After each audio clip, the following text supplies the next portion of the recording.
Hello everyone. In today's class we are going to learn about the instruments that are going to be used for measuring blood pressure. Now measurement of blood pressure you are going to be taught in two separate classes. Today is the first class in which we will learn about the instruments that will be required for measuring blood pressure, and in the next class you will learn about how to measure blood pressure properly. So in order to measure blood pressure we require two instruments, one of which you are already accustomed with. This one, this is the stethoscope, and another instrument that we need, something like this. I will show you what's inside and its parts.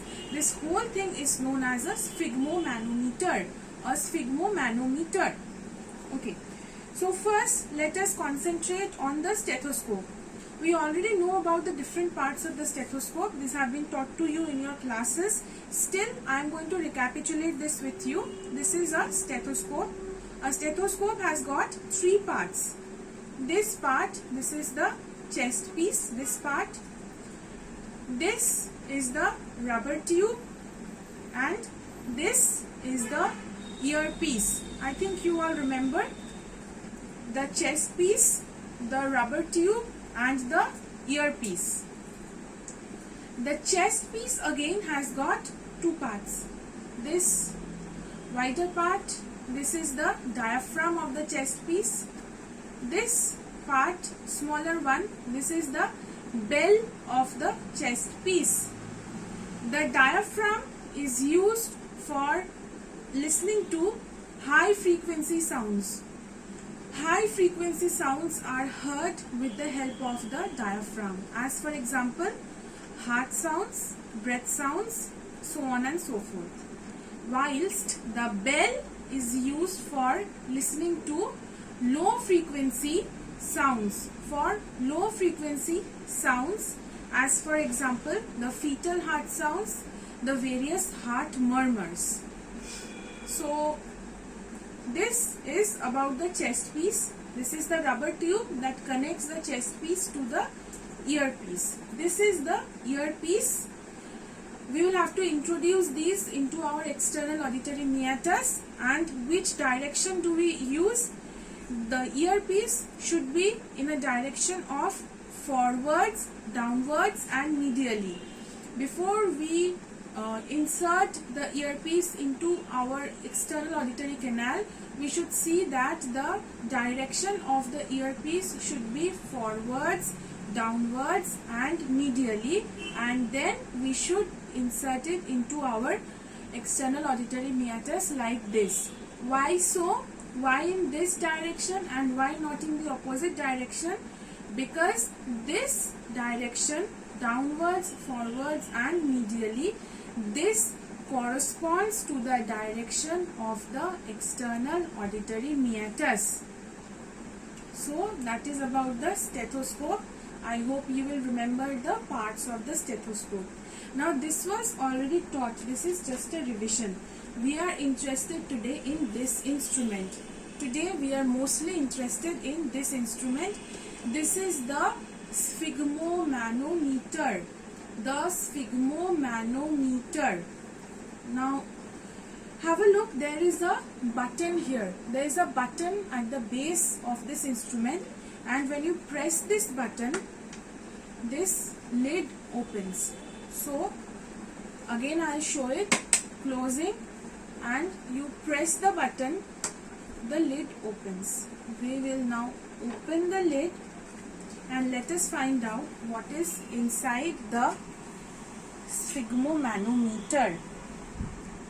There are various parts of the sphygmomanometer and we are going to discuss them one by one. Let us see. First thing that we are going to discuss in the sphygmomanometer is the mercury manometer. So let us find out which is the mercury manometer. This thing that is lodged in the lid, this thing and this thing, I think I am clear, this including this black thing, this is the mercury manometer.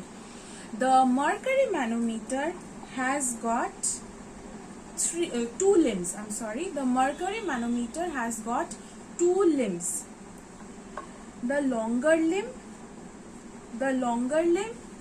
and the shorter limb. The longer limb and the shorter limb. The shorter limb is this one, the black colored part.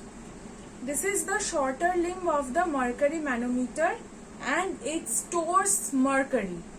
The shorter limb of the mercury manometer, this one, stores mercury. I hope I'm clear. And this is the longer limb. This is known as the graduated glass tube. So there are two limbs of the mercury manometer. The shorter limb that acts as the reservoir of mercury. You can call it the reservoir, the shorter limb, and the longer limb that is known as the graduated glass tube.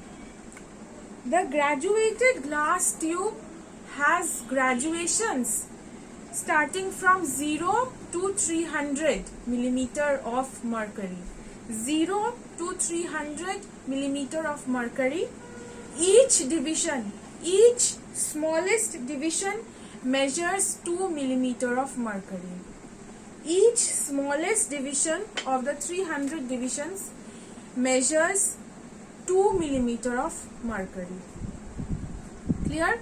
So this is the reservoir, this is the graduated glass tube. These two make up the mercury manometer.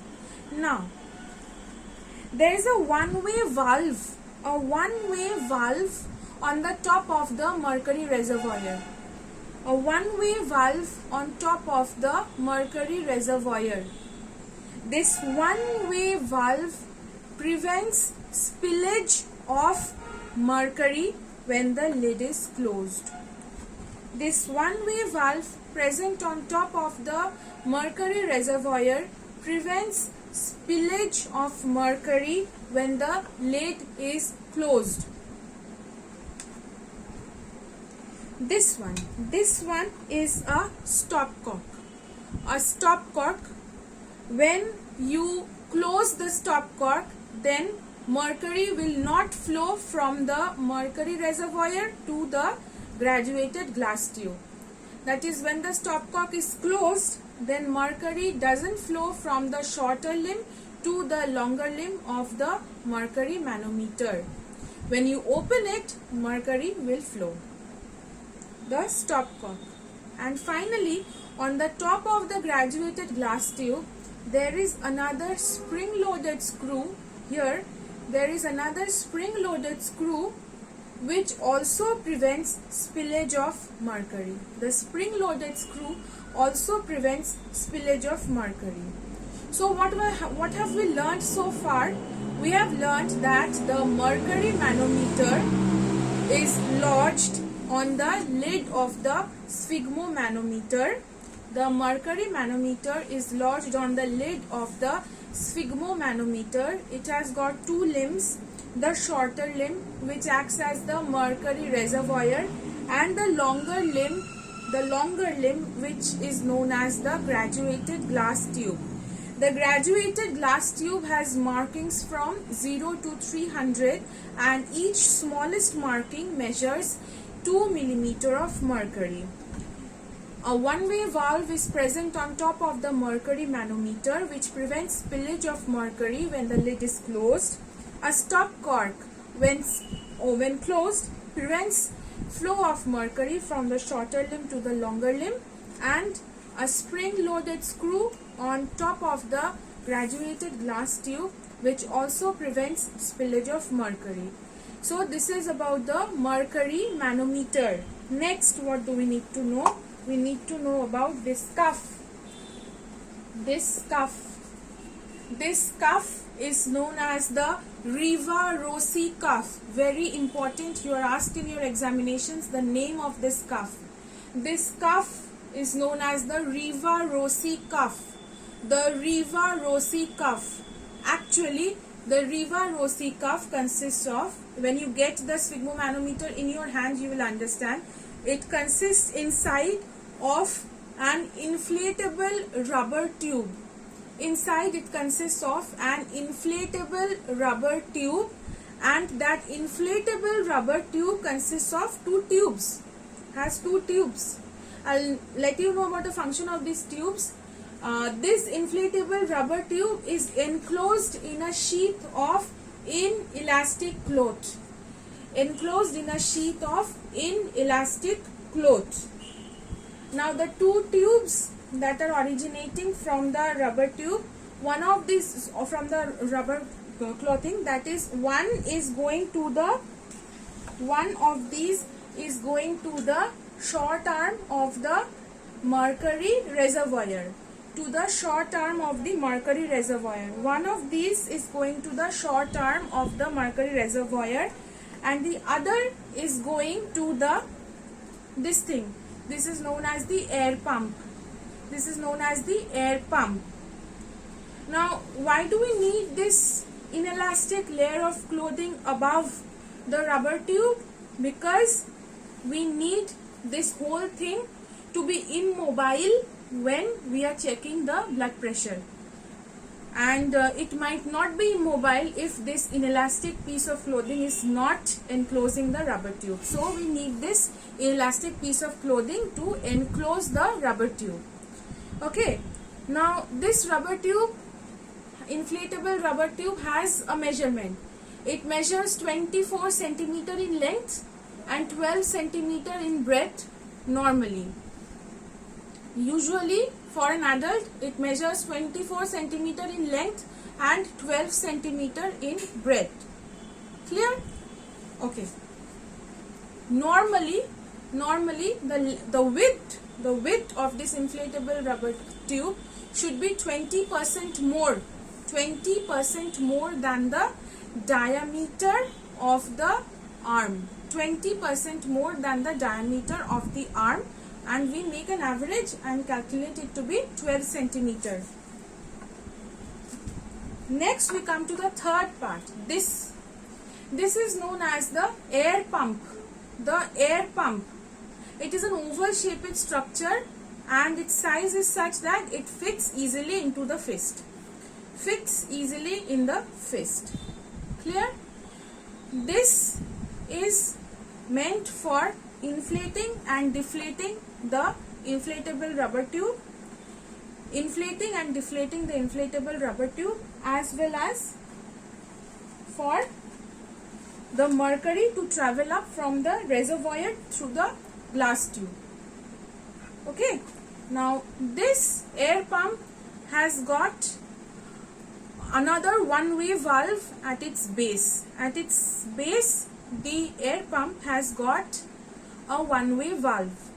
This one-way valve prevents passing of air outside. Prevents passing of air outside. There is another screw. There is another screw here on the side of the air pump. On the side of the air pump. And to the screw is attached a leak valve. To the screw is attached a leak valve, so that when you turn this screw clockwise, the leak valve is closed. When you turn this screw anti-clockwise, the leak valve is opened. So when you turn this screw clockwise, the leak valve will be closed, and after that, if you alternately compress and relax the air pump, then there will be inflation of the rubber tube as well as a consequent increase in the mercury column in the graduated glass tube. Conversely, if you move this anti-clockwise, then the leak valve will be opened and air will come out through the leak valve, leading to a deflation of the rubber tube. I think this is clear about the rubber tube. Now, so there are three parts of the sphygmomanometer: the mercury manometer, the Riva-Rossi cuff, and the air pump. Now, what I want you to do is, please first go through any standard practical physiology book and know about the parts of the sphygmomanometer while referring to this video. Apart from that, I will also be uploading another short note for you in which all the details of the parts and their details, I'll be writing them and uploading them for you for your own understanding. Even then, if you have questions regarding the parts and the uses of the sphygmomanometer, please let me know, and I will try to answer your queries one by one. Next class will be, please do not ask me questions on how to measure the blood pressure, because that will be uploaded in a subsequent class. You only upload questions that are regarding the instruments, the stethoscope and the sphygmomanometer and their parts. Okay, thank you.